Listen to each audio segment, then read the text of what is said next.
Dubai পালিয়ে গেছি, আমি নাকি বাইরে থাকি, আমি বহরমপুরেই আছি। বহরমপুর আমার ভিটা, মরলে বহরমপুরেই মরবো, বাঁচলে বহরমপুরেই বাঁচবো।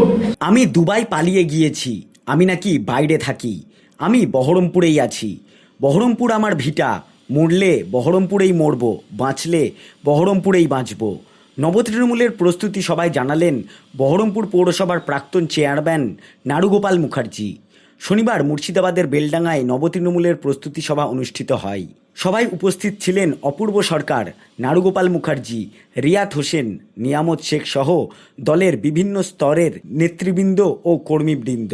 সভায় আগামী দিনের সাংগঠনিক কর্মসূচি, জনসংযোগ বৃদ্ধি এবং দলকে আরও শক্তিশালী করার লক্ষ্যে বিস্তারিত আলোচনা করা হয়।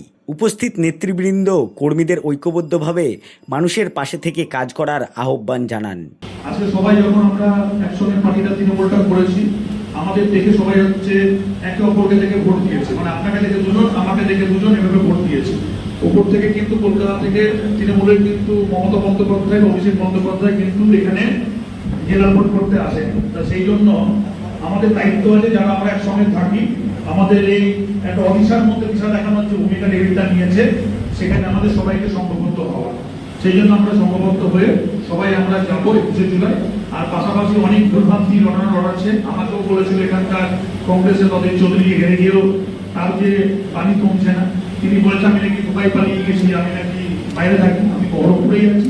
বহরমপুর আমার ভিটা, মরলে বহরমপুরেই মরবো, বাঁচলে বহরমপুরেই বাঁচবো। সেই জন্য মুর্শিদাবাদের হচ্ছে সবাই ক্ষেত্রে আমাদের যেটা বক্তব্য, যে এখানে সবাই আমরা কিন্তু আমাদের কিন্তু কলকাতা থেকে কোনো তৃণমূলের বড় নেতা বাজাতে আসেনি। এই বিদ্যা বাঁচিয়েছে, নিরাপত্তা বাঁচিয়েছে, যার যার এলাকায় শেষে হাসান লেগে থেকেছে। অতএব সবাই আমরা একসঙ্গে থাকবো, লড়াই করবো, যা হবে দেখা যাবে। জয় হিন্দ, ধন্যবাদ।